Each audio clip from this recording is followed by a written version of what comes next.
I spent my whole life raising my daughter alone, giving up everything. And then on my grandson's 6th birthday, she sent me one cold message. Don't come.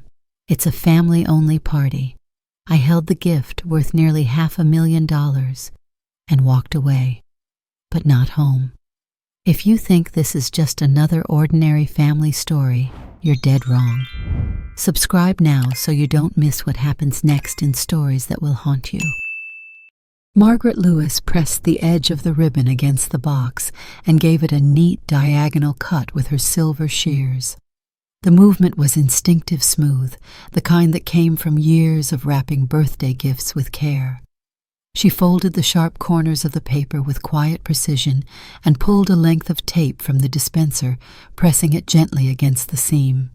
The wrapping paper, light brown with tiny green pine trees, had been chosen months ago when she saw it at the arts and crafts store, and thought of Ethan immediately. A 6-year-old boy who loved anything that looked like the forest, especially cabins. She smiled to herself as she reached for the miniature wooden cabin nestled in its protective foam inside the box. It was a scaled-down replica of the real one, her own cabin tucked away in the fur-lined slopes of Vermont. Ethan had never seen it. No one had except her, not since Richard passed. Margaret took the cabin out for a final inspection. The tiny porch, the little front door that actually opened, the intricate carving of trees along the side panels, a wooden marvel created by a retired artisan in Maine who worked slowly, methodically, like he was carving memories into wood grain. She had paid handsomely for it, not because it was expensive, but because it meant something. It was supposed to be a symbol, a doorway to something far bigger. The real gift wasn't in this box. It waited upstairs inside the old cedar chest with the rusted brass hinges and the crack in its lid. The real gift had a deed and a value, $450,000 to be exact. Her savings, Richard's insurance, every smart decision she'd made over the last decade. All for Ethan. She placed the model cabin gently into the box, nestled it in the final folds of tissue paper, and closed the lid. She was about to secure the last ribbon when the phone rang. She glanced at the digital clock on the stove, 11:02 a.m. She frowned. Lauren never called this early. Never on a Friday, not unless something was wrong. She wiped her hands on her apron and reached for the cordless phone. "Hello, Mom." Lauren's voice, distant, cool. No greeting, no warmth. Margaret stood still for a beat. "Hi, honey," she replied cautiously. "I was just finishing up Ethan's present. You won't believe what I found for him, this little cabin just like the one in Vermont. He's going to—" "Mom, wait." The words dropped like a curtain, sharp, final. Margaret's throat tightened. She straightened her back and turned toward the table. "What is it?" There was a pause. Then Lauren said it. Craig and I, we've been talking. We're going to keep the party small this year, just immediate family." The words echoed strangely in Margaret's ears, like a sentence spoken underwater. She didn't respond immediately. Her hand rested on the ribbon, now limp and uncurled across the table. I'm immediate family," she said softly, confused. "I'm Ethan's grandmother." "You know what I mean," Lauren said, her tone quick-clipped. "Just us. Me, Craig, his parents, and his sister's family. That kind of small." Margaret sat down heavily into the wooden chair beside the kitchen table. The phone trembled slightly in her hand. "No, I don't know what you mean. I've been planning for this. I've been looking forward to Saturday all month. I took the whole weekend off." "I know," Lauren said, and for the first time there was something in her voice that resembled guilt. "It's just, things have been really tense lately. Craig thinks it's better if we—" "Craig thinks," Margaret repeated. The words came out before she could stop them. Lauren went silent. Margaret closed her eyes. Her heart beat slow and heavy in her chest. She tried to regulate her breath. "I have something very special for Ethan," she said, steadier now. Something that means the world to me. I've been planning it for almost a year. Mom, please don't make this harder than it has to be." Margaret blinked, hard. "You're disinviting me from my grandson's 6th birthday?" she asked, incredulous. There was no answer. "Lauren," a pause. "Then it's not about what you did. It's about what you didn't do." The sentence shattered something deep and old. Margaret stood from the table, pacing now, the phone still to her ear. "What the hell does that mean?" she asked. Her voice cracked not from anger, but from shock, from years of stored emotion rising up without warning.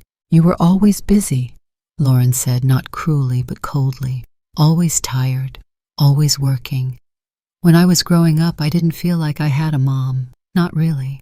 Just someone who picked me up late and fell asleep before dinner." Margaret turned toward the kitchen window. The fall sunlight slanted in through the blinds, drawing pale lines on the floor. "I worked so you could eat," she whispered. "I worked so you could have shoes and clean clothes and art supplies and tutoring and—" "I'm not trying to fight," Lauren interrupted. "But Craig has helped me see things differently. We're trying to set boundaries. And you don't always respect that." Margaret let out a breath. Her hand found the edge of the table and gripped it tightly. "I respect your marriage. I respect your life. But you don't get to tell me I'm not Ethan's family." Silence. And then Lauren said, "We've made our decision." The line clicked, then a dial tone. Margaret didn't move. She kept the phone to her ear for several seconds, listening to the emptiness. The house was too quiet. Only the ticking of the old wooden clock echoed in the stillness. Her gaze drifted back to the gift box on the table. The little model cabin sat inside, unaware of the wreckage around it. With a trembling hand, she pulled off the ribbon, ripped the paper, and opened the box. She stared at the miniature wooden house for a long time. Then she reached forward and gently closed the lid. She walked slowly to the stairs and climbed them with methodical steps. Each creak of the wooden staircase echoed through her bones. She entered the spare bedroom, once Lauren's, and walked to the cedar chest at the foot of the bed. She hadn't opened it in nearly a year. Inside, wrapped in cloth and placed between stacks of family photos, was a thick manila envelope. She lifted it out carefully, sat on the bed, and pulled the contents into her lap. Deed to property, 1.2 acres, fully furnished cabin, North Vermont. Valued $450,000. There was also a sealed letter she'd written for Ethan to open when he turned 18. She'd dated it the day she closed on the cabin. "To Ethan, when the world becomes his." Margaret didn't cry. She simply sat staring at the paperwork, the silent symbols of love now reduced to legal documents. She had imagined giving Ethan the gift in person, watching his eyes light up when she told him he had his own forest, his own piece of heaven. She'd imagined showing him where the blackberries grew in summer, where the deer came to drink, where his grandfather once carved his name into a tree. She had imagined being part of his story, but instead she was erased from it. Downstairs, the kitchen clock struck noon. The chimes rang through the house like funeral bells. Margaret rose, walked down the stairs with quiet, precise steps, and returned to the kitchen. She picked up the birthday card she'd written earlier that morning. It had a drawing of a little boy on a swing and the words to my favorite adventurer. Inside she'd written, "There is a place where the trees know your name, and the river sings when you laugh. One day I'll take you there. Love always, Grandma, always." She stared at the message for a moment. Then without a word she tore the card in half. Then again. She dropped the pieces into the trash can. And finally she reached for the ribbon that had fallen to the floor.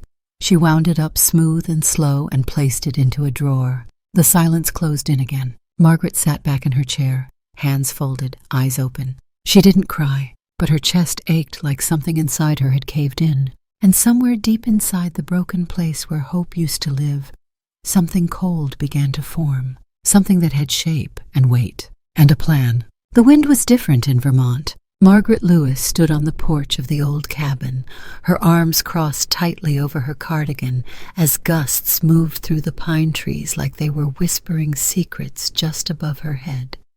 The autumn light was slanted, honey-colored, and the silence that filled the air was neither peaceful nor harsh. It was loaded, thick with memory. She stepped back inside and closed the door gently behind her, turning the brass knob slowly, as if it might scream at her for coming here without permission. The floor creaked beneath her slippers. She walked to the fireplace, knelt down with quiet purpose, and started stacking the logs she'd brought in earlier. The smell of old wood and moss filled the room. No TV, no noise, just the sound of a match striking against the flint and the tiny roar of a flame catching. Margaret sat back on the faded plaid couch and stared at the flames as they climbed and cracked and hissed. How many nights had she dreamed about this place? Not the physical structure, though the cabin was beautiful in its own way, but what it represented. Rest, continuity, a legacy she could give Ethan. A kind of stillness Lauren never had growing up. A home. But she wasn't thinking about Ethan now. Not really. She was thinking about the years that came before him, the hard ones. It had started with a knock on the door 29 years ago, 3 weeks after Lauren's father, Dean, walked out, leaving nothing but a scrawled note on a paper towel. "I can't be this man. I'm sorry. Take care of her." That was it. No suitcase, no long goodbye. Just the echo of his car pulling out of the driveway at 6:17 a.m. Margaret was left holding a teething baby and an eviction notice taped to the mailbox. She remembered the way the air had tasted in those days, like burnt toast and despair. She was 29 with no college degree, one beat-up Toyota Corolla, and a daughter who cried every night like her heart already knew something about abandonment. So she did what she had to do. Waitress shifts at Lou's Diner from 6 to 2, janitor work at Halbrook High from 3 to 7, overnight data entry at a call center 3 nights a week. Margaret became a ghost in her own life. She lived by coffee and willpower. Her back ached constantly. Her hands were always cracked from bleach and cleaning supplies. But Lauren never saw any of that. What Lauren saw was the lunchbox with little notes inside. The birthday cakes lopsided but made from scratch. The way Margaret sat at the back of school plays in her work uniform clapping harder than anyone. She thought about the rain that used to leak through the kitchen window in their apartment on Holt Street. How she caught it with a mixing bowl and tried to make it sound like music so Lauren wouldn't cry.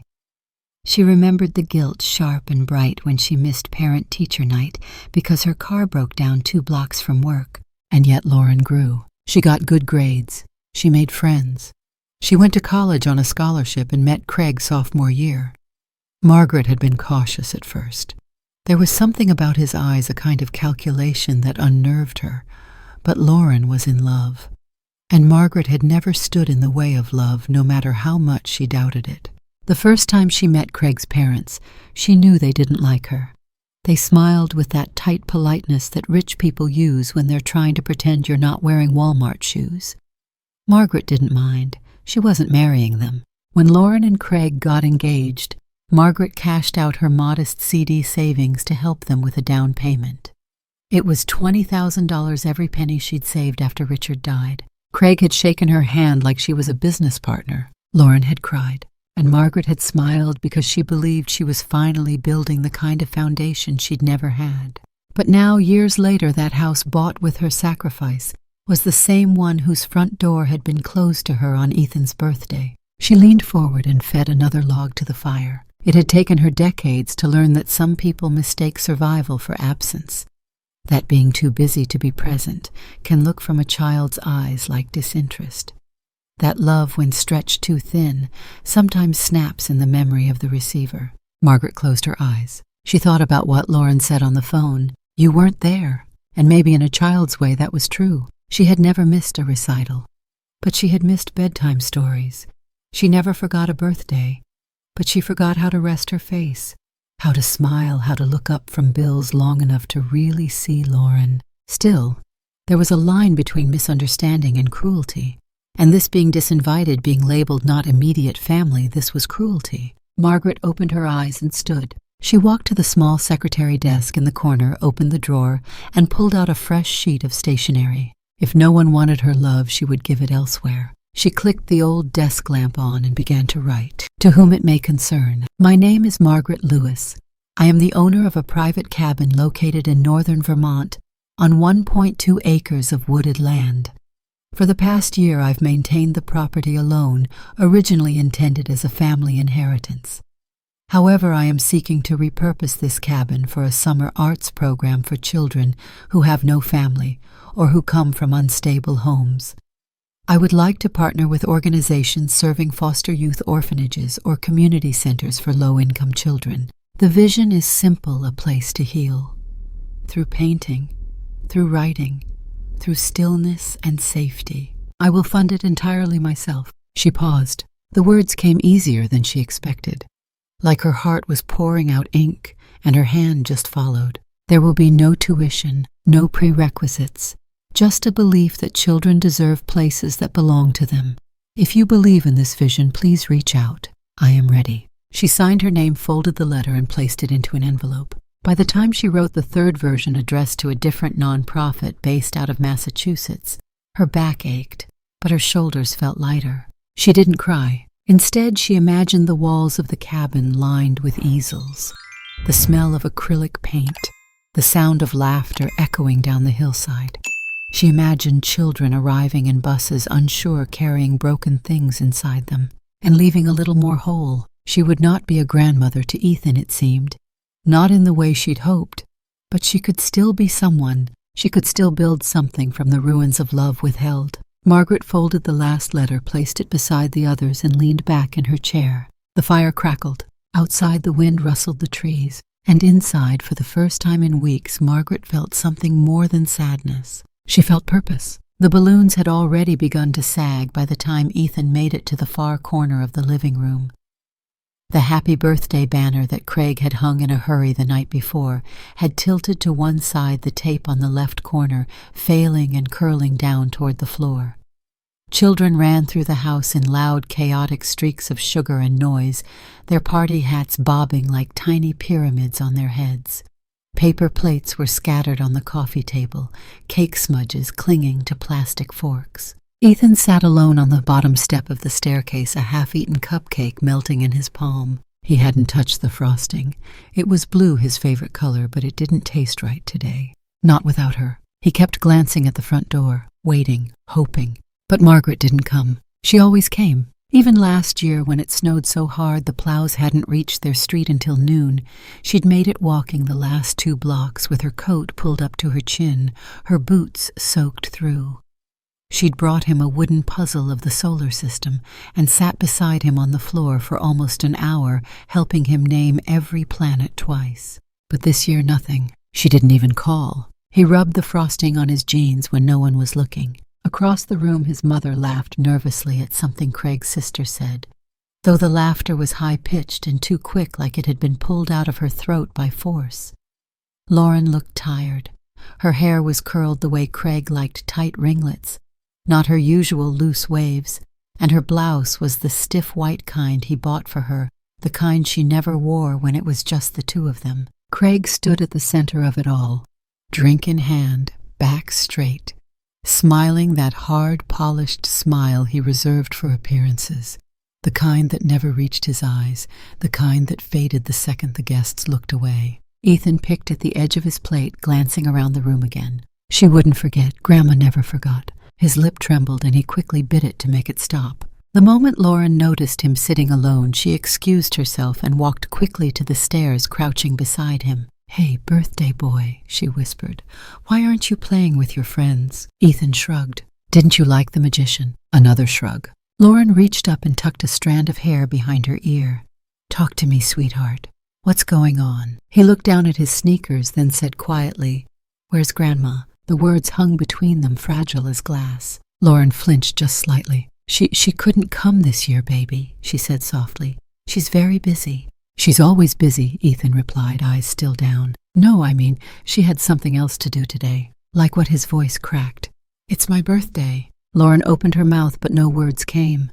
There was no story prepared, no lie gentle enough. From across the room, Craig's voice rang out sharp and commanding. "Lauren, plates are out over here.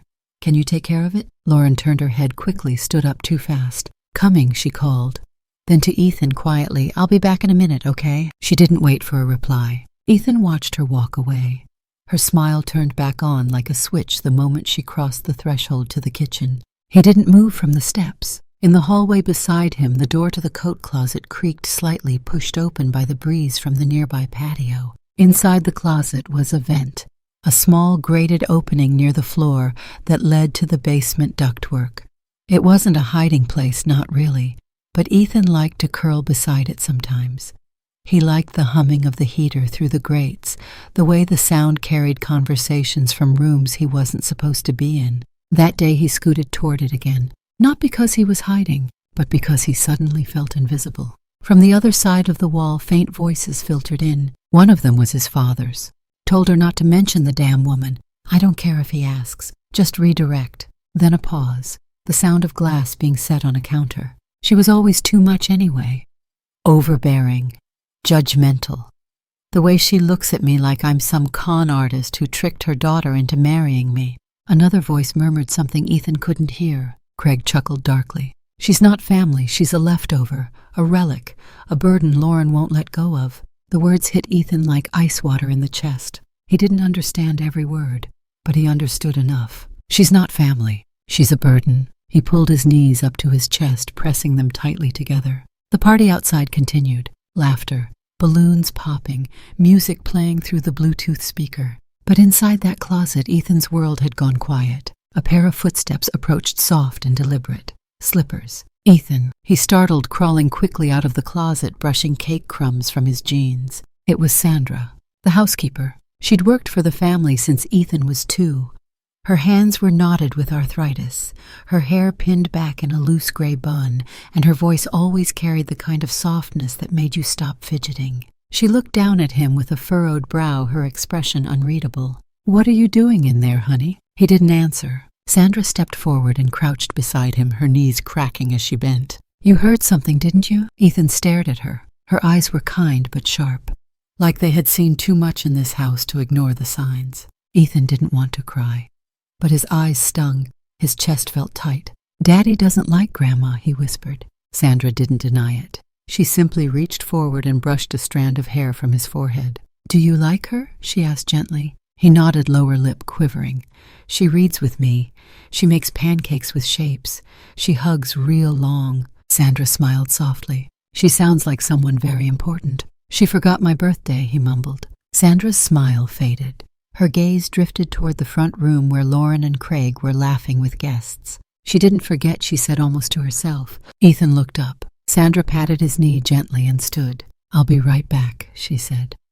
"Why don't you get another juice box?" Ethan nodded. As he walked toward the cooler, Sandra remained behind, watching the guests, watching Lauren, and her gaze narrowed ever so slightly, because Sandra remembered a different Lauren, a softer Lauren, a Lauren who used to twirl in the backyard in bare feet, with daisy chains in her hair, a Lauren who used to sing to herself while doing dishes, who once whispered, "When I have a baby, I want him to grow up with stories, not silence." And Sandra had the sinking feeling that Lauren no longer remembered that girl. But Ethan did, and so did Margaret. And maybe, just maybe, that was enough to begin with. It started with a whisper in the hallway. Sandra had just finished folding a stack of towels when she noticed Ethan sitting alone on the carpet outside his bedroom door, knees hugged to his chest, his chin resting on them like a boy who had learned how to curl into silence. "Juice box not doing the trick today?" she asked gently, setting the towels down on the hallway bench. Ethan didn't respond. Sandra walked over and lowered herself beside him. Her old knees protested, but she ignored them. "You okay, sugar?" Ethan blinked. Then very softly, "Grandma didn't forget my birthday." It wasn't a question. It was a fact, a declaration scraped together from a child's wounded faith. Sandra didn't flinch. She knew better than to lie. "No, sweet pea," she murmured. She didn't. Ethan turned to her, then eyes wide and glossy. "Daddy said she's a burden, that she's not family." Sandra inhaled through her nose slowly. "You heard that." Ethan nodded. "But she always came before. She loves me." Sandra stared down the hallway toward the master bedroom, toward the place where the walls whispered secrets and mothers lost their way. She had once held Lauren's hand when she was 6, wiped tears when she skinned her knees, packed her lunches when Margaret was working double shifts. She knew that girl, and she'd watched her disappear piece by piece over the last 3 years under Craig's shadow. "What if I told you," she said carefully, "that there's a place in this house with all your grandma's secrets still inside it?" Ethan's eyes grew wide. "She used to live here. When your mama was little, this was her house too. And in the attic room, what used to be her bedroom, there's an old wooden chest, a room like a treasure box." "Does it have treasure?" Ethan whispered, captivated. "It has something better," Sandra said, smiling faintly. "It has memories, ones meant just for you." A beat passed. Then Ethan whispered, "Can I see it?" Sandra nodded. "But only if you promise to be quiet. This is between you and me. Understand?" Ethan nodded solemnly. The attic wasn't used anymore. Lauren and Craig kept it locked most days, the key tucked inside the drawer beneath the printer in Craig's home office. Sandra knew because she'd cleaned the office often enough to memorize its every drawer. That evening, while Craig took a call on the patio and Lauren was in the shower, Sandra slid the key into Ethan's hand with a wink. "Don't go rummaging," she warned. "Just the chest." Ethan tiptoed up the stairs, heart thudding in his chest like it was trying to tell him something important. The attic door creaked when he opened it. Dust floated in slanted beams of light from the tiny side window. The room smelled like cedar and thyme. In the far corner beneath an old quilt sat the wooden chest. He crossed the room, lifted the lid slowly, and gasped. Inside were dozens of small boxes neatly labeled in Grandma's neat handwriting. Lauren, high school Lauren, college letters. Richard and Margaret, Vermont cabin, 1992. But what caught his eye was the envelope that lay flat on top of a blue folder. The envelope was crisp sealed and read, "For Ethan, to be opened on your 6th birthday." He swallowed hard, then sat cross-legged on the attic floor and peeled the seal carefully. Inside was a folded piece of stationery paper, its corners soft and aged. He began to read. "My dearest Ethan, if you are reading this, it means your 6th birthday has arrived, and I probably told you 1,000 times how much I love you. But just in case I didn't get the chance, I'm writing it here too. I bought a special place for you, a cabin hidden in a forest where the wind sings and the trees whisper old stories. It's not just a house, it's a place where time slows down, where you can breathe without hurry, dream without limits, and be whoever you want to be. I imagined us building forts, catching frogs, painting rocks. I imagined us watching fireflies from the porch, eating pancakes for dinner, and falling asleep to the sound of crickets outside the window. One day I'll take you there. One day when your heart is big enough to understand, you'll know why I gave you this gift. Because love isn't just something we say, Ethan. It's something we build, protect, and pass on. When you find that cabin, when you stand beneath those tall pines, you'll know what I mean. You'll understand what love truly is. Happy birthday, my boy. I love you more than words can carry. Grandma Margaret." By the time Ethan finished reading, his breath was shaky. His eyes were wide but dry. He reached for the blue folder underneath the envelope and opened it. Inside were photographs. The cabin, snow covering its rooftop, a river frozen in mid-motion, a wooden porch with wind chimes, a rocking chair with a red plaid blanket draped across it, and a sketch, a child's drawing, done in Margaret's hand, of her and Ethan holding hands in front of the cabin with a giant smiling sun above them. On the bottom corner was a note. "I'll wait for you there." He stared at the pictures until the colors blurred together. When he finally climbed down the attic stairs, Sandra was waiting. "Well?" she asked. Ethan didn't answer. He just handed her the letter. She read it carefully, slowly, her eyes narrowing in places, softening in others.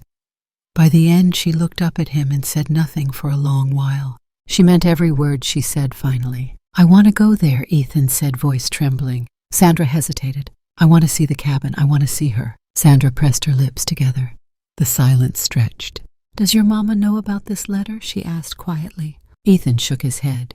"She didn't even tell me Grandma sent anything." Sandra gave a slow, sad nod.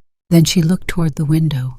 The sky was deepening outside, a storm building on the horizon. "You know what she said finally. Let's find a way." Ethan blinked. "You mean it?" "I took care of your mama once," Sandra said softly. "And now it's your turn to find your way back to someone who truly loves you." She knelt beside him and gently took the folder, slipping it back into the envelope. "We'll figure it out. Just promise me something." "What?" "When we get there, you read that letter to her." "I will," Ethan whispered. Sandra gave him a small, wistful smile. "Then let's go find your cabin." Kumku. The road to Vermont was long and winding, shadowed by pines that stood like silent witnesses on either side. The kind of road where radio stations vanished into static and cell service dropped away until you were left with nothing but the hum of tires on asphalt and your own thoughts pressing in from all directions. Sandra kept both hands on the steering wheel. She glanced at Ethan in the passenger seat, his face pressed against the window, his breath fogging the glass in slow, even patterns. He hadn't said much since they left. The envelope with the letter and photographs sat tightly in his backpack, clutched to his chest like a lifeline. She hadn't told Lauren they were going. She hadn't told anyone. Some lines deserved to be crossed in silence. By the time they pulled onto the narrow gravel path that curved toward the cabin, the sun was just beginning to drop behind the tree line. The sky was a faded gold bleeding into purple. Ethan sat up straighter as the cabin came into view, tucked between two massive evergreens. Its porch wrapped in ivy smoke gently coiling out from the chimney. "It's real," he whispered. Sandra smiled, parking at the edge of the clearing. "Of course it's real, baby," she said. "Now go." Ethan hesitated. "What if she doesn't want me here?" he asked suddenly, voice small. Sandra turned toward him, her eyes soft but steady. "She wrote you a letter, Ethan. People don't lie when they write in their own hand." That was all he needed. He opened the door and stepped out into the cool autumn air, gravel crunching under his sneakers as he walked toward the porch. Each step felt both impossibly heavy and impossibly light, like his body didn't quite know if it should be running or bracing for impact. Margaret was inside the cabin, sitting at the writing desk by the window. Her fingers held a pen suspended above a half-finished letter. She glanced up at the sound of a car door but didn't move. She got visitors so rarely here she often imagined them, but this time she saw a shadow flicker past the window, then a knock. She stood slowly, her joints aching the way they always did when she sat too long. She opened the door expecting maybe a hiker or a delivery dropped off at the wrong address. But it wasn't either. It was Ethan, standing there on the porch, alive, breathless eyes wide and waiting. For a long moment neither of them spoke. Then Margaret's voice came out in a whisper, cracked and disbelieving. "Ethan," he nodded, his throat too tight to speak. "I thought—" Her words caught in her chest. "I thought I wouldn't see you again." Then he stepped forward and she dropped to her knees right there on the porch, arms open wide. He collapsed into her, burying his face in her neck, his little fingers clutching at the back of her sweater, like if he didn't hold on tight enough she might disappear again. Margaret held him, one hand on his head, the other around his back, rocking slightly as tears slid down her cheeks and into his hair. It felt like breathing for the first time in months. It felt like forgiveness. Sandra stood by the car, watching from a respectful distance. Her own eyes were wet. She didn't move, didn't interrupt. She just waited, patient and protective like she'd always been. Eventually, Margaret stood and led Ethan down the steps and into the yard. The light filtering through the trees made shadows dance along the forest floor. A blanket lay spread near the fire pit, and she guided him there, still gripping his hand, as if afraid to let go.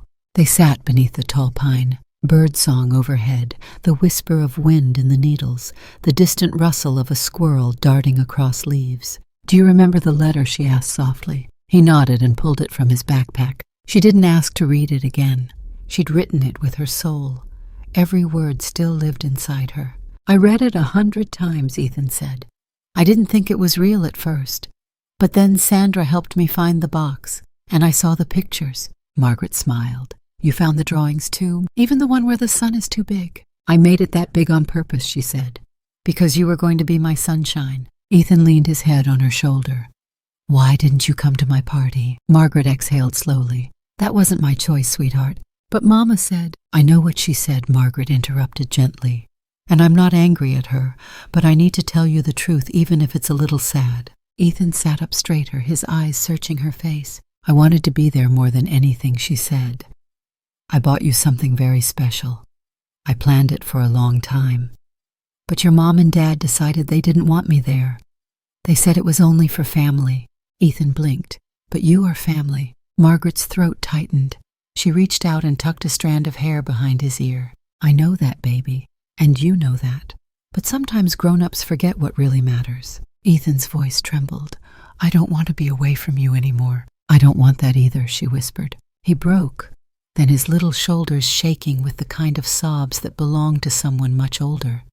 The kind that didn't just come from missing someone, but from realizing they'd been taken from you. Margaret pulled him into her arms again, holding him tightly, letting him cry, rocking gently beneath the pine tree, as if her arms alone could build a sanctuary strong enough to block out the world. "I'm sorry," he said between sobs. "I didn't know how to find you." "You did," she murmured. "You did better than most adults ever could." They stayed there for a long time, until the sky deepened and the first stars began to blink through the canopy. When they returned to the cabin, Margaret made cocoa, real cocoa, not from a packet, and set out a plate of shortbread cookies. Ethan talked more now, his voice lighter, steadier, telling her about school, about his drawings, about the dream he had, where they lived in a treehouse and made soup out of clouds. Margaret listened to every word, storing them away like treasure. Sandra joined them a bit later, taking a cup of tea from Margaret with a tired smile. They didn't speak much, the three of them, but they didn't need to. That night, Margaret tucked Ethan into the old guest bed in the corner of the cabin. The same bed Lauren used to sleep in when she was 7. She sat beside him until his breathing deepened.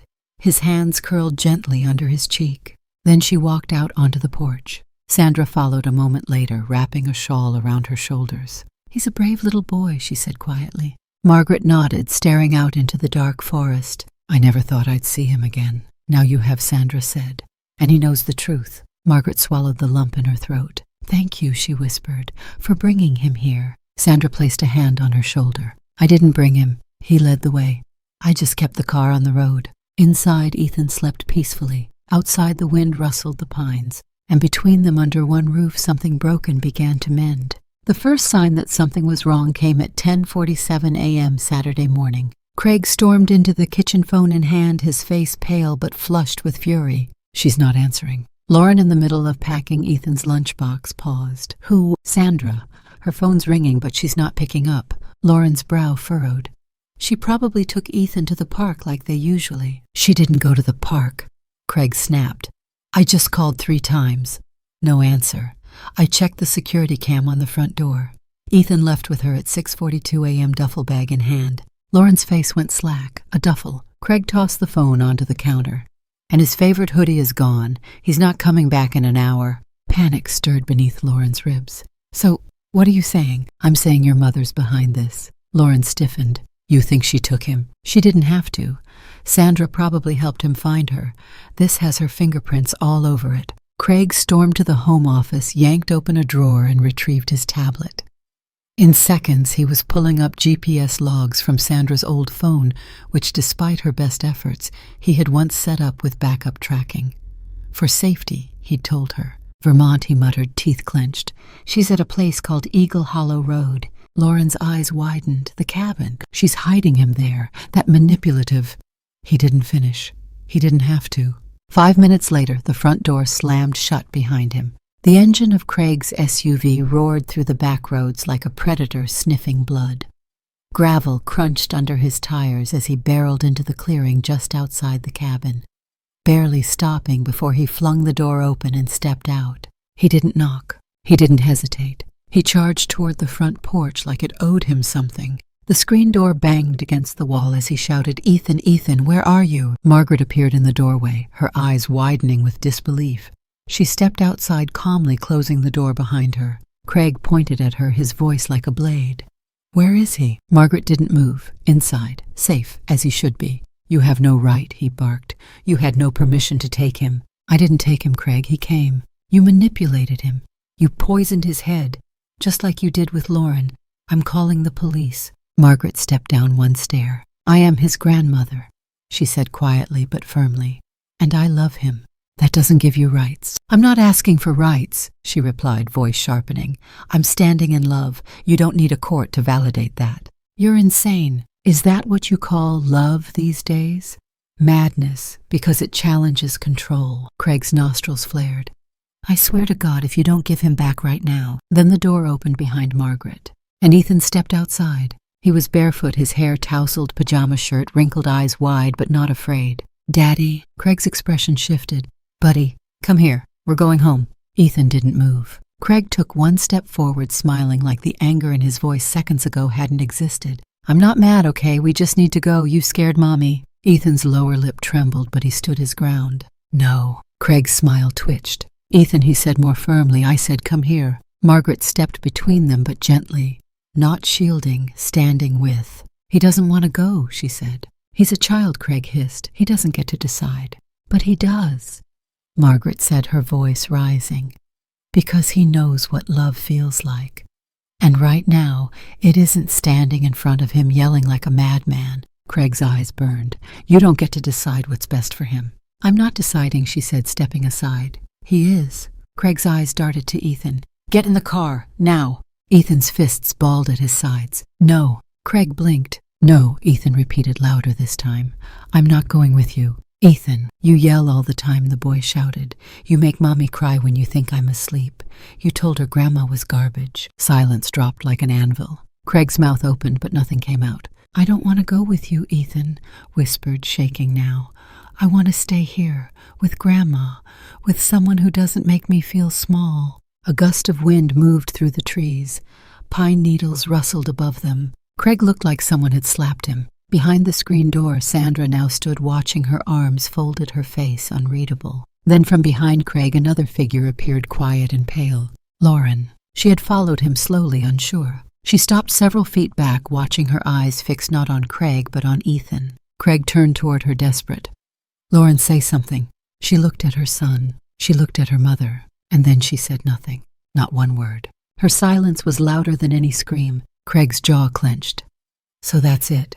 That's how it is now." Still she said nothing. Craig looked around at the boy who chose someone else, at the woman who'd always been inconvenient, at the wife who'd stopped defending him. He took 2 staggering steps backward. "This isn't over," he muttered, pointing a trembling finger at Margaret. "You'll regret this." "No," Margaret said calmly, "but you might." Craig turned, stomped toward the SUV, and slammed the door so hard the glass trembled. Seconds later, the engine growled to life, and the vehicle spun out of the clearing, kicking up a cloud of dust that drifted over them all like smoke from something scorched. Margaret turned to Lauren, but Lauren couldn't meet her eyes. Not yet. Instead, she knelt and opened her arms. Ethan ran to her, burying his face in her chest. She wrapped her arms around him tightly. And for the first time in a long, long time, she didn't feel like a mother losing something. She felt like a mother who might finally be about to gain everything back. The cabin was quiet. Too quiet for a house that had just withstood a storm. Craig's SUV was long gone. The dust he kicked up now settled in a pale film over the forest path. But the weight of what he left behind lingered thick and slow, like smoke that refused to lift. Inside, the fire crackled weakly in the hearth. Sandra stood at the kitchen counter, her back to Lauren, holding something in her hand, a flash drive. Small, silver, unassuming, but what it carried inside wasn't small. It wasn't quiet. It was the truth. "I didn't plan to give this to you like this," Sandra said finally, her voice steady but sad. "But I think you need to hear it now, before your head gets loud again, before you try to rewrite what just happened." Lauren sat at the table, staring at her own trembling hands. Ethan was asleep in the guest room, curled up under Margaret's old quilt like nothing had ever gone wrong in the world. Sandra crossed the room, set the flash drive down on the wooden table, and nodded toward the laptop nearby. Lauren hesitated. Then slowly she plugged it in. The audio file didn't have a name, just a timestamp: Wednesday, 8:46 p.m. She clicked play. At first all she heard was silence, then footsteps, a door closing, then Craig's voice, angry, impatient. "I don't care what he wants, Lauren. He's a child. He doesn't decide who comes in and out of this house. You do. And if you don't choose me, then you're choosing to raise a problem." Lauren's eyes snapped up toward Sandra, horrified. Sandra didn't blink. More static. Then Lauren's own voice, quiet, apologetic, trying to calm him. Craig again, louder. "You're too soft. Just like your mother. All that damn clinging. That bleeding heart of hers turned you into someone weak." A crash, a muffled cry. Ethan's voice in the background. "Please stop yelling." Then Craig again. "That boy's a sponge for your drama. Every time you fall apart, he soaks it up. You think Margaret's a saint. That woman ran your life from the minute you were born. I'm the one trying to keep you from becoming her." Lauren slammed the laptop shut. The silence that followed was violent. Sandra didn't speak. Lauren's eyes were rimmed red. Her chest rose and fell like she was trying to keep something inside. She recorded that she asked, her voice hoarse. Sandra nodded. "Not just that one. There are others. You just didn't want to see it. Until now." Lauren let out a sound, part sob, part laugh, part gasp. She buried her face in her hands. "I thought I was doing the right thing," she whispered. "I thought setting boundaries meant being strong. I thought I was protecting Ethan." Margaret, who had been standing quietly in the doorway the whole time, stepped forward now. In her hands was a small envelope, yellowed slightly with age, sealed with a delicate floral sticker. She placed it gently on the table. Lauren looked at it like it was something radioactive. "What is it?" she asked. Margaret smiled softly without accusation. "A letter. I wrote it the night Ethan was born." Lauren hesitated, then picked it up and opened it. Her fingers trembled as she unfolded the single sheet of paper inside, the handwriting slanted but careful, every loop and curl still unmistakably her mother's. "To my daughter, tonight you became someone's entire world. You may not feel it yet, not through the exhaustion and fear, but you are holding a miracle. I know because I held mine the same way 29 years ago. I wasn't ready either, but love made me brave. You're going to be a beautiful mother, Lauren. Not because you'll do everything right, but because you'll never stop trying. Because you'll love even when you're tired. Because you'll choose him over yourself, even when no one is watching. You won't understand this now, but one day you'll look at your son and see every version of yourself staring back at you, every dream, every fear, every second chance. You'll want to protect him from everything, even the things you can't name. And when you feel alone, I hope you'll remember you were never alone. I was always there, even in the spaces where it seemed like I wasn't, especially then. You are my light, Lauren, you always were, and now you've given that light to someone else. Love, Mom." Lauren didn't move for a long time. She just stared at the letter. Then the tears came, quiet at first, then louder. Her shoulders shook, her chest heaved. Sandra reached out a hand, but Margaret shook her head gently. "Let her feel it. Let it burn clean." "I didn't know," Lauren choked out finally. "I didn't know what you gave up. I thought you left me emotionally, but you were just surviving." Margaret pulled out a chair and sat across from her. "I was tired, baby," she said softly. "So tired. But I was never absent. Not from your heart. Not from your life." Lauren looked up. Her face was blotchy, eyes swollen, but her gaze was direct. "Why didn't you tell me I was being cruel?" "Because you wouldn't have believed me," Margaret said.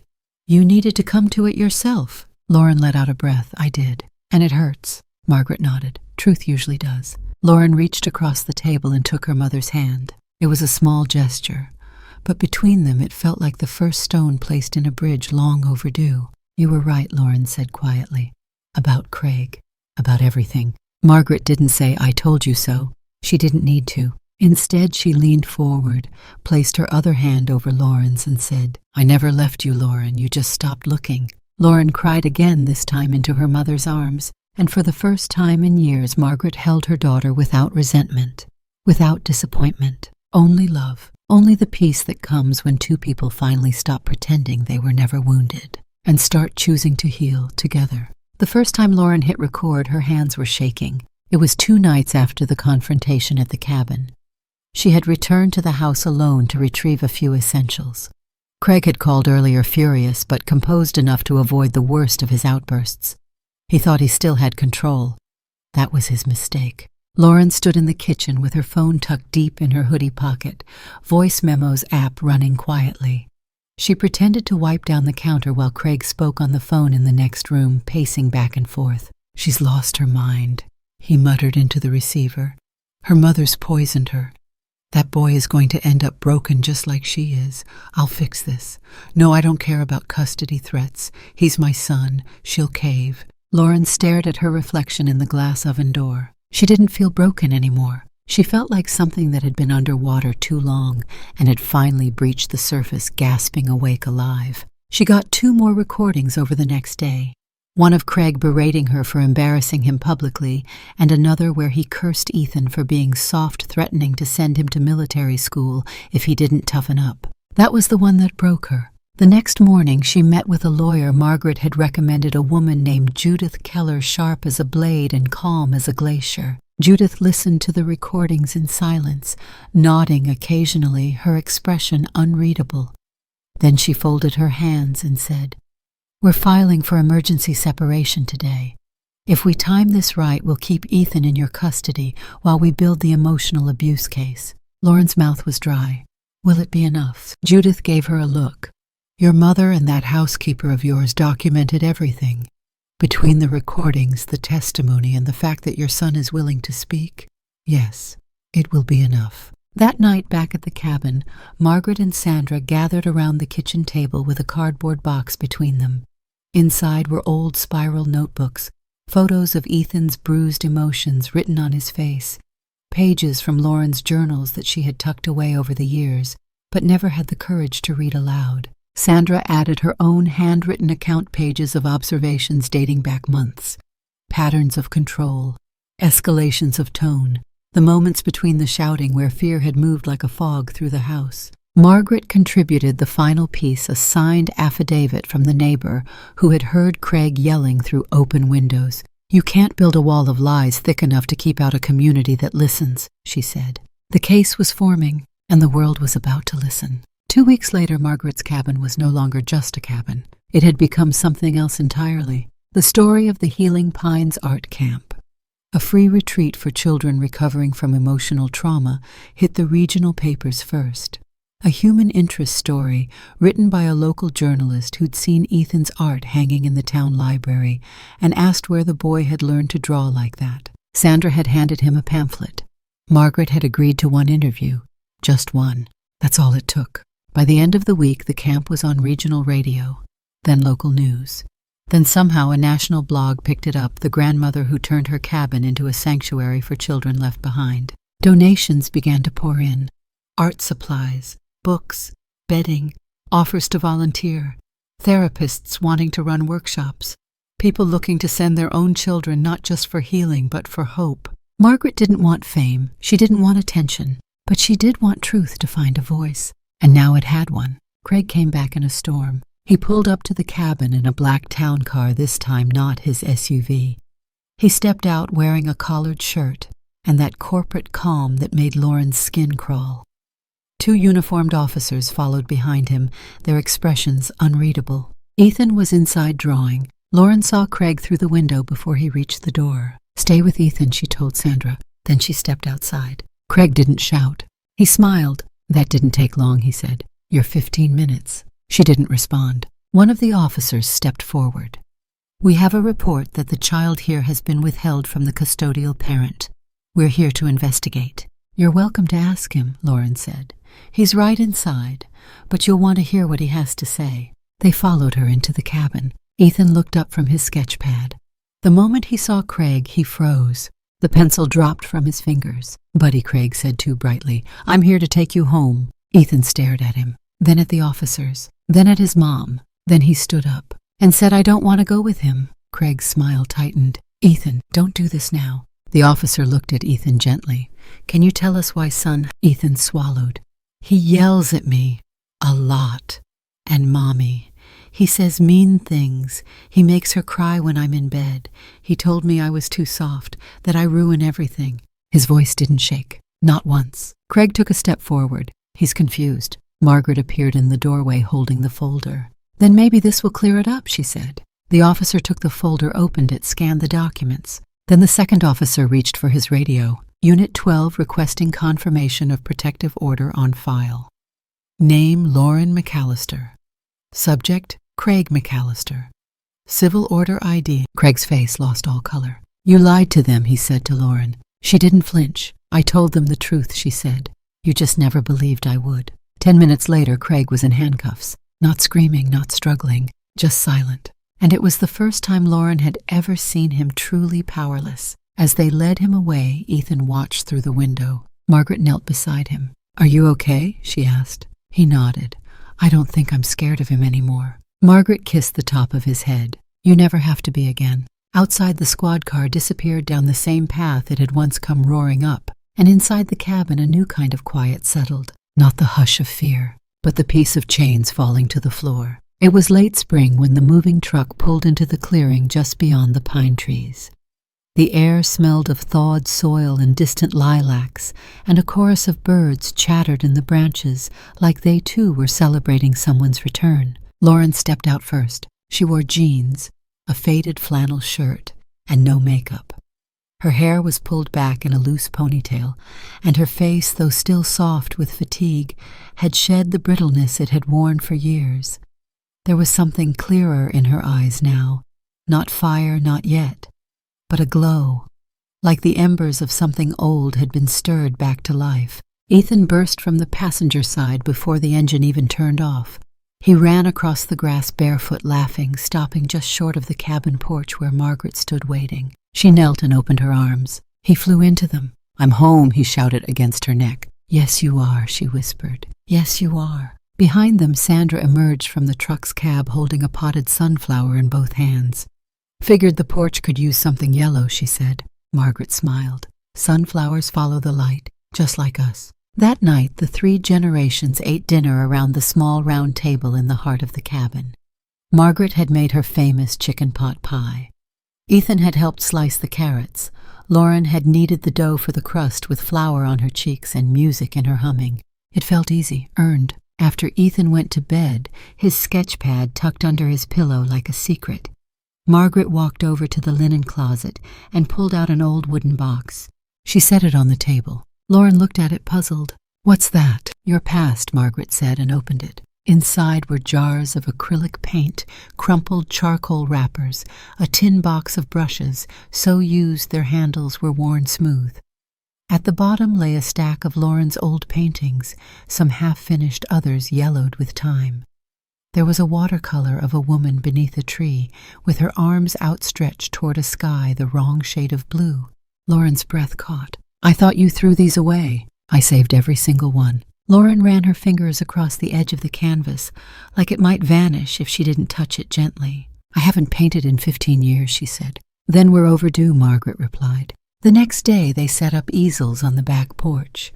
The breeze carried the scent of pine resin and the distant rustle of chipmunks chasing each other through the leaves. Lauren dipped her brush into the red. Her first stroke was crooked, her second too thick, but the third was perfect. Margaret watched from her chair in the shade, smiling.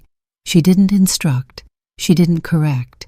She just sat a quiet lighthouse on the edge of a daughter's rediscovery. Meanwhile, Ethan had taken it upon himself to become assistant counselor at the art camp.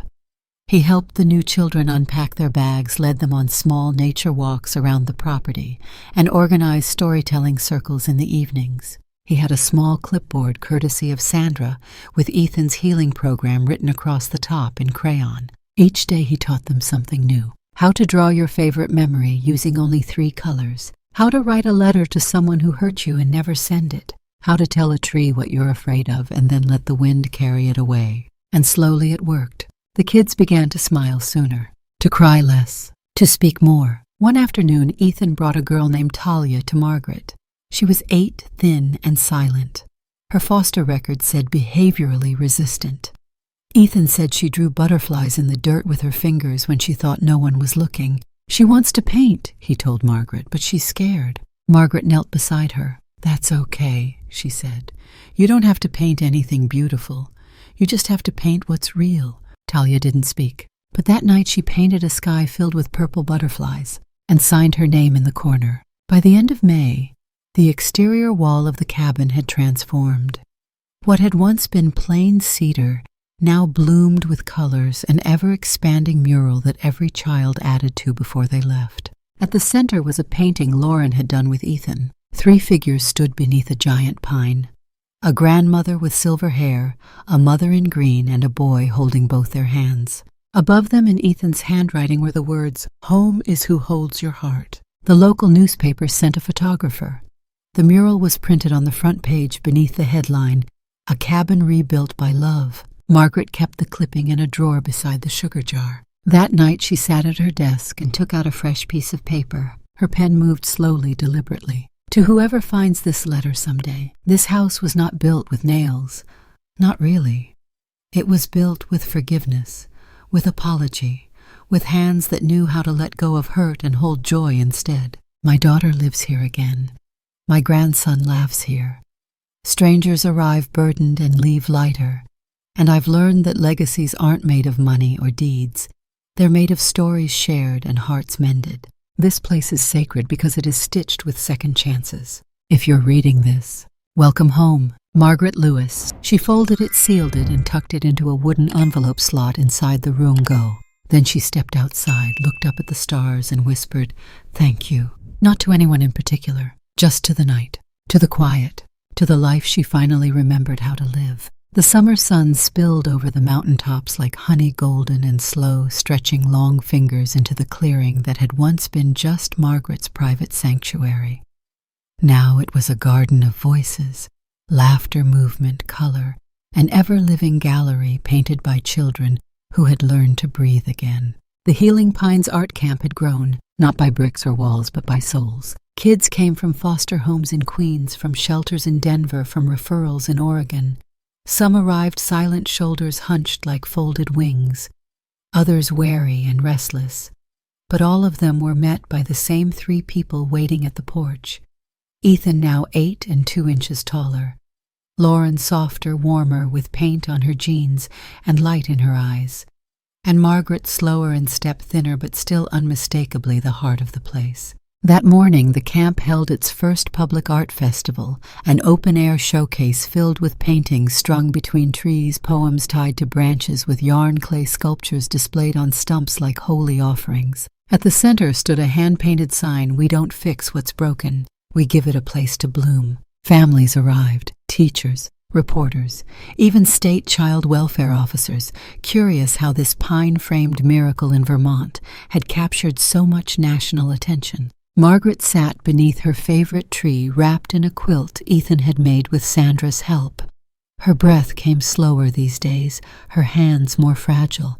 But her eyes, oh, her eyes still danced. Ethan approached her, clutching something close to his chest. Margaret smiled. "You still keep secrets in that notebook of yours," she teased, her voice raspy but warm. "It's not a secret," Ethan said. "It's something I've been waiting to give back." He knelt beside her, carefully opened the leather-bound journal she'd once used to map out her plans for the camp, the same one that had traveled from attic to Rungo to heart. Inside the pages were now full, drawings of the cabin in every season, letters from children written in crooked handwriting.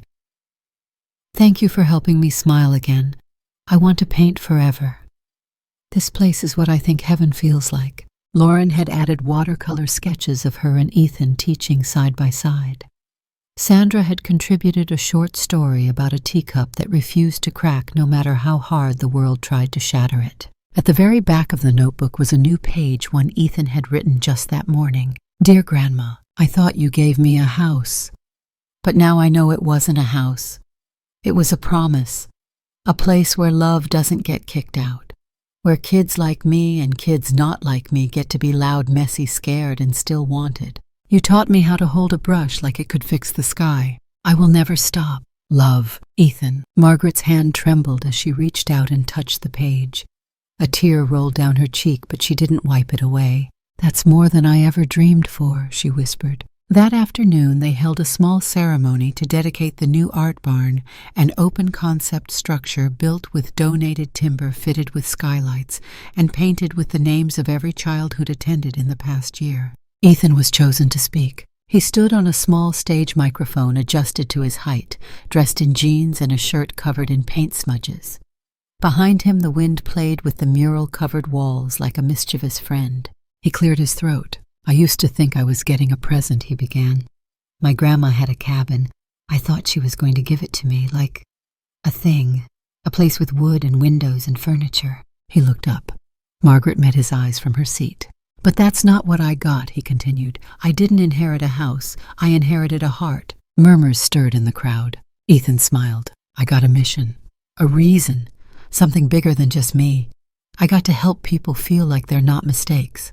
He held up the journal. "She gave me this, but what's inside, that's from everyone here. And that's what I'm going to keep forever." Applause rose like a wave. Lauren stood near the edge of the stage, hands clasped over her mouth, tears streaming silently. When the clapping quieted, she walked up and joined Ethan. She took the microphone, paused, and looked out over the people gathered there. "I used to think my mother was a burden," she said softly. "Too emotional, too stubborn, too intense. I thought she weighed down everything good I tried to build." She turned to Margaret. "But she wasn't a burden. She was the foundation, the reason I never collapsed, the reason I could rebuild anything at all." Margaret's lips trembled. Lauren's voice broke. "I'm proud of the woman who raised me," she said, "and even prouder of the woman she raised me to be." After the ceremony, the sun dipped lower. The children lit lanterns and tied them to a rope that hung between trees, swaying in golden arcs as the wind picked up. Margaret sat watching it all quiet, as if tucking each detail into a secret drawer inside her mind. Later that night, while the others cleaned up, and Ethan told ghost stories in the bunkhouse, Lauren helped her mother into bed. Margaret held her hand longer than usual, then reached into the drawer of her bedside table. She pulled out the Room-Go miniature, now carved delicately by Ethan for her last birthday, modeled after the real one that still sat in the cabin's attic. Inside, she placed the journal, then closed the lid and handed it to Ethan, who had tiptoed in barefoot holding a glass of water. "I want you to have this," she whispered. "You already know how to carry it." Ethan looked at the box, his eyes wide. "But Grandma—" "No," she said gently. "It's yours now. It always was." Lauren sat beside them. Ethan didn't cry. He just held the Room-Go to his chest and nodded. The night wrapped around them like a lullaby. And for the first time in Margaret's long, winding life, she didn't feel like she had to hold anything anymore. The forest hadn't changed much. The trees still whispered with the same hush when the wind passed through their branches. The same sun still broke over the mountaintops each morning like a quiet blessing. But the cabin, Margaret's cabin, had become something greater. Now it was known as the Hearthlight Center for Healing Arts, and standing at its helm was a 16-year-old boy with dark curls and eyes like the Vermont sky just before rain, Ethan Lewis. He stood barefoot on the stone steps of the art barn, his clipboard tucked under one arm, his sleeves rolled up from a morning spent rearranging the sculpture garden with a group of eager new campers. His voice had deepened. His shoulders had grown broad. But his smile, kind, open, unwavering, was still the same one Margaret had known. Inside the barn, kids of all ages bustled with brushes and canvases. A soft piano played from the corner. Clay hands formed animals on spinning wheels. Laughter echoed against the pinewood walls. It was chaos, glorious healing chaos. And tonight was the anniversary. 10 years since that first summer. 10 years since Margaret had turned grief into gift. And this year it was Ethan's turn to speak. As the sun dipped below the hills, the community gathered outside beneath strings of paper lanterns swaying in the dusk. Families sat on picnic blankets past campers returned with their own children, and local teachers, therapists, and friends filled the field. Lauren sat in the front row, a shawl wrapped around her shoulders, her hands folded in her lap. She was older now. There were streaks of silver in her hair, but the warmth in her face hadn't dimmed. Ethan took the small wooden stage. He didn't need notes. He placed a single wooden box, his grandmother's Room-Go, on the stool beside him. Then he began. "I was 6 when this place was just a cabin," he said, his voice carrying into the twilight. "And I thought it was a house my grandma was giving me, a secret gift, something just for me." He paused. "But I was wrong." The audience leaned forward. "She wasn't giving me a house. She was giving me a truth. Something I didn't understand until much later. A legacy made of stories, not things. Of people who choose to stay even when it's hard. Of love that has nothing to do with DNA." He opened the room, pulled out the old leather-bound journal. "This belonged to my grandmother, Margaret Lewis," he said.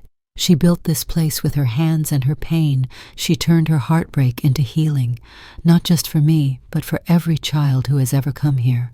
The wind stirred the lanterns. She believed that family isn't about blood. It's about who fights for you, who stands beside you when you're most afraid, who shows you that you matter. He held the journal close. "This book is filled with your stories," he said, gesturing to the kids around him. "Your drawings, your poems, your wishes. You made this place sacred." Then he gently placed the journal back into the box and closed the lid. "I used to wonder what love really was," he said. "But now I know." He looked toward Lauren, toward Sandra, toward the trees where Margaret's favorite bench still stood beneath the pines. "Love is this," Ethan said. "A 1,000 hearts stitched together in hope. A boy who grew up whole because someone refused to let him believe he was broken." Silence, then applause. But it wasn't polite. It was thunderous, raw, real, like people clapping not just for Ethan, but for themselves, for what they'd survived, for what they were still learning to become. Later that night, the children released lanterns into the air, tiny floating suns carrying messages written in crayon. Thank you for seeing me. I'm not afraid anymore. This place saved me. Lauren watched from the porch, arms wrapped around Ethan's shoulders. You've made her proud, she whispered. She made me possible, he said.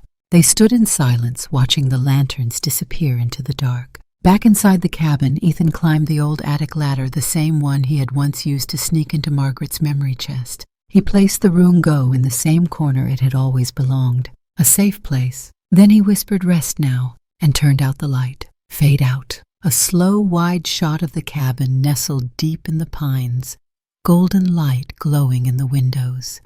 Children's laughter ringing through the trees, music drifting from somewhere unseen, gentle, warm, like a lullaby that promises everything will be okay.